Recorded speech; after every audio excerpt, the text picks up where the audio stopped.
is Marley Bird, and in this video I will teach you how to do the fisherman's rib. This is one of my favorite stitches. It is a lot of fun to work up, it creates a reversible fabric, and it looks a lot like brioche. It is often referred to as the easy brioche because instead of working the yarn over slip ones, we will do a knit one below or a purl one below to create a very similar fabric. Over the years that I've been knitting, I've learned 3 different ways to create the fisherman's rib stitch. All 3 ways generate the same type of fabric, and the difference between the 3 really depends if you want to do more knit stitches, more purl stitches, or if you like to keep the knit one, purl one fabric really consistent on both sides. That'll make more sense as we go along. So in this video, I will show you all 3 methods. For your convenience, I have written out all 3 methods in a blog post for you to follow along with me as we work them up. I've put a link in the video description box right down there below, and while you're down there, go ahead and smash that like button, as my kids say. Let's go ahead and take a look at the 3 different versions of the fisherman's rib stitch. I've worked up 3 different swatches using all 3 methods of fisherman's rib. You can see here that each of them creates the same type of fisherman's rib fabric with the beautiful column of knit stitches and then the purl stitches that really kind of give a look of a herringbone in between. Okay, the difference here is that on this one we work knit one belows, and on row 3 we also knit the purl stitches. On this one, we work purl one belows, and on row 3, we purl the knit stitches. And on this one, we maintain the knit one, purl one, and we do knit one below. So we will always knit one below on the knits and purl one on the purls. We keep it really simple. Now that we've seen the 3 different type of fabrics, let's go ahead and jump in and learn each one, beginning with the knit version. Each one of the fisherman rib pattern we will be working includes a selvage stitch at both ends, so each one will begin and end the same way. We want to move our yarn to the front and slip the first stitch. Now we continue on in pattern, and I'm starting with row 2 of the knit version. The first stitch of the knit version is actually a purl stitch. The next stitch is a knit one below, so I move my yarn to the back. I go below the stitch that's on my needle. So I'm going to go right into that stitch right there. I'm going to stick my needle right into that stitch. Yarn over, pull that yarn over through, and then let the stitch fall off my left-hand needle. I will purl the next stitch and then knit one below again. So I'm going below the stitch that's on my needle and going into that, yarning over and pulling through. Okay, you'll notice this looks like a knit one, purl one ribbing. Okay, so I just purled one, but when I go to do my knits, I'm knitting one in the row below. I purl the next stitch and I knit one in the row below.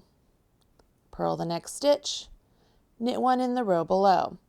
I do have some fabric started here, and the reason I wanted to jump in with some fabric is so that we could talk about how, as you begin establishing the pattern, you'll notice that the knit one in the row below is in this like knit column here. So it helps you understand which stitch you are on as you're working along. And then the purl is worked in what looks like the purls with the herringbone, and you will purl those. So I'm knitting one in the row below the stitch that's on my left-hand needle, and I'm purling the next. This is also something that makes this version different than the others. Pay attention here. Did you notice that in this column of knit stitches, the actual stitch on my needle is a purl? That's because on row 3, we will knit all of our purls instead of purling them. So that creates a purl stitch on the row 2 side, but it disappears as soon as I knit into that stitch below the stitch on my needle. Once I knit into that stitch, that purl bump disappears, right? And then I am looking at a purl here, and it looks almost like it's a double purl. See how there's like 2 scarves around the neck of the stitch on my needle? That's because that is the knit one below on the previous row. So the knit one belows, when I do this knit one below, the stitch that's on my needle drops off and it makes it look like it's two scarves wrapped around the stitch on my needle. So on the following row, this is what it looks like. It looks like those two scarves. Can you see that? Those two scarves? And then I will purl that. Okay, so on row 2, when I'm looking at this column of knits, I'm going to knit one in the row below. And when I'm looking at this like double scarf purl, I'm purling it. When I get to the last stitch, I will knit the last stitch through the back leg and off. Okay, turn my work. Again, I'm maintaining that selvage stitch. It just makes the edges nice and neat. So I will bring my yarn forward, slip one as if to purl, and then I will go to row 3, which has us do the very first stitch as I knit one with below. So I bring my yarn to the back. Notice on this side, my knit one belows, I'm actually looking at a knit stitch on my left hand needle. So I will go into the stitch below it, yarn over, pull through and off. Again, I get that double scarf. So on the next row, when I get to that stitch and it's time to purl it, it looks just fine. That's the way it's supposed to be. Now, this is what makes this the knit version. When I see these purls here, instead of purling them, I knit them. So the knit version is really convenient for those of you who do not like to purl or are very awkward at purling, because you are only required to purl on row 2. On row 3, you're doing your knit one in the row below through the column of knits, but in the purls, you're actually just knitting them. Knit one in the row below and then knit. Knit one in the row below and then knit.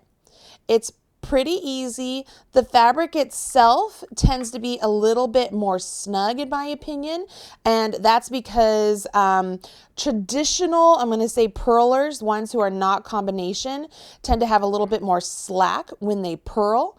So and remember to knit one through the back leg on the very last stitch. I'm going to try this again, okay? Traditional knitters, when they have to purl, they have a little bit more slack or more yarn when they purl, so their stitches tend to be a little bit bigger. So by eliminating any of the purls on this row, I'm creating my stitches just a little bit tighter just because they're all knits. But when I turn my work, obviously I'm looking at a row full of purls here, but when I do my knit one in the row below through those knit columns, the purl bumps on those knit columns disappear. Okay, can you see that? So there's that side and there's that side. That's how you do the knit version of the Fisherman's Rib. But what if you are one of those people who is really good at purling, or maybe you do Portuguese knitting and purling is your preferred manner? Well, then you might be interested in the purl version. Let's take a look at how to do that. When working the Fisherman's Rib in the purl version, the difference here is we will be purling a lot more than we are knitting. When we come up to the purl columns, we are actually going to be purling one in the stitch below.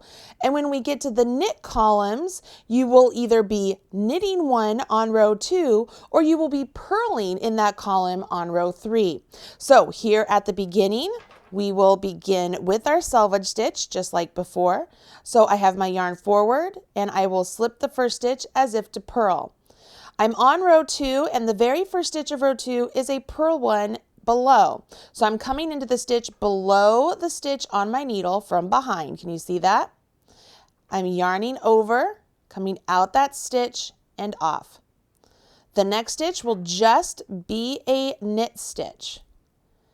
And then the next stitch, I purl one in the stitch below. Knit stitch, purl one in the stitch below. Can you see it? I'm in the stitch below the one on my needle. Now, after talking about the knit version and talking about the scarves, the double scarves, I want you to notice, when I go to knit into this stitch in this knit column, if I were to look at the back side of it, can you see the two scarves there? Can you see those two scarves? Okay. So we are still generating the same fabric. We are essentially just working on the opposite side of it. Now this one here, as I go to purl one in the row below, you'll notice there are not two scarves because the two scarf right here gets created once I do the purl one in the row below. So I'm in the stitch below and I purl it. Then I knit one, purl one below, knit one, purl one below, knit one, purl one below. And you just continue this all the way across for row 2. When you get to the last stitch, maintain that selvage stitch. And I am working a knit one through the back leg. Make sure you get the row below. And then knit one through the back leg. Okay, so that's the end of row 2 for the purl version. As I turn my work, I'm on the opposite side and it looks like I'm looking at ribbing, right? So I have like knits, I have purls, knits, purls, so on and so forth. But on this row, I will be working purls all the way across, whether it's a purl one in the stitch below or a purl one. So we begin once again. Let me get my yarn settled here. Move our yarn forward. I'm going to slip one as if to purl. The first stitch of row 3 is a purl one. So even though I'm looking at this knit column, okay, I'm looking at a knit column, I'm going to purl it. Now I purl one in the stitch below. Looking at my knit column, but I'm going to purl it. Purl one in the stitch below. Purl one in the stitch below. Can you see how this would be very popular for people who prefer the purl stitch? And again, if you are a combination knitter, this actually might work up really nice for you because your purls tend to be about the same size as your knits because of the way they lay on your needle. But for the traditional purler, or like somebody like me, whether you're Continental or if you wrap your yarn around your needle like I do when you purl. So I'm coming in, I wrap my yarn around my needle and off. You tend to have a little bit more slack in that actual stitch, just a little bit. And so your stitches tend to be a little bit bigger. So for me, the purl version is a little bit sloppier when it's all completed because my purls tend to be a little bit bigger. Can you see that? They look just a little bit bigger than the knit version I was showing you before. But I'm creating the same fabric. As I separate my stitches, you can see my column of knits. I have my column of purls with like that herringbone sort of stitch from that stitch that's falling off the needle when we do the stitch in the row below, whether it's a knit one or a purl one. And there you have it. Okay, so that is the Fisherman's Rib purl version. And you might, at this point, if you've never done Fisherman's Rib or brioche before, be asking, why do I have to know how to purl one in the row below? Couldn't I just always do the knit one in the row below and just move along? Absolutely, you could do that. However, when you move on to wanting to incorporate 2 colors into your Fisherman's Rib, you will have to know how to do the purl one below. So no matter if you prefer the knit version or the purl version, at some point in time, if you decide to use 2 colors in your Fisherman's Rib, you will have to use both a knit one in the row below and a purl one in the row below. So you have to know both. You've learned 2 versions of the Fisherman's Rib, and it's time to learn the 3rd. This one is actually my favorite. The Fisherman's Rib knit one, purl one is very easy to remember because when you see a knit, you will knit one in the row below. When you see a purl, you purl one. And it's the same whether you're on row 2 or row 3. I find it very easy to remember. Once again, I do have selvage stitches on either side of this swatch. And the biggest thing to note here is that as you're looking at the stitches on my needle, notice they look like knits and purls. Knit one, purl one, knit one, purl one, knit one, purl one. The purls do have that double scarf wrapped around them, right? Because on the opposite side, they are knit one in the row below. But my knits just look like knits. They're just on top of that knit column. I do have that selvage stitch, so let's go ahead and begin. We are on row 2 of the Fisherman's Rib knit one, purl one. So I slip one as if to purl with the yarn in front. My very first stitch is going to be a purl because I'm looking at a purl. So I purl it. My next stitch will be a knit one in the row below. I'm looking at a column of knits, so I go into the stitch below. I'm looking at a purl, I purl it. Looking at knits, I knit one in the row below. Okay, so on and so forth. And you do this all the way down the row. I find this very easy because I know exactly where I am, I know what stitch I'm looking at, and I know what I need to do in it. I don't have to guess at all. I also know that my knit one, purl one ribbing in general tends to be very uniform. So by keeping all of the stitches in the knit one, purl one rib, I have a very uniform stitch fabric here. And I really like that. It also tends to be a little bit cushier than the other two. That could just be because of the way I knit, but I like it a lot. I will knit the last one through the back leg to twist that last stitch and keep that selvage and turn my work. So that is row 2 of the Fisherman's Rib knit one, purl one version. I'm turning my work, beginning to do row 3. Once again, it still looks like a bunch of knits and purls, right? I still have knits and purls all on my needle. And I'm beginning row 3.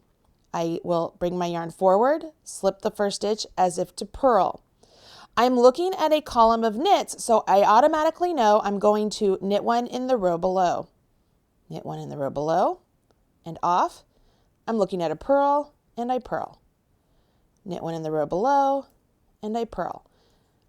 See how easy that is? I don't even have to guess. I don't have to wonder which row really I'm on, because as soon as I read my stitches, I know what I have to do to complete that row.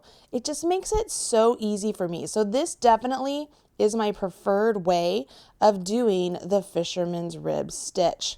I like it a lot. You have 3 different ways, it looks like 6. So we have 3 different ways now that you can choose between to create the Fisherman's Rib stitch. I hope you enjoy this stitch, and if you use it in a project, make sure you share with me on social media. Use hashtag #MarleyBird so that way I can find it and smash your like button. Don't forget to hit subscribe to the Marley Bird YouTube channel. That way you are up to date whenever I release a new video or go live. I'm Marley Bird, and I'll talk to you again soon. Bye. Hey, thanks for joining me today on the channel. If you want more videos just like that one, check out some of these other videos that I've already handpicked for you. And don't forget to hit subscribe so that way you're up to date whenever I release a new video. And don't forget, smash that like button, as my kids say. Bye guys.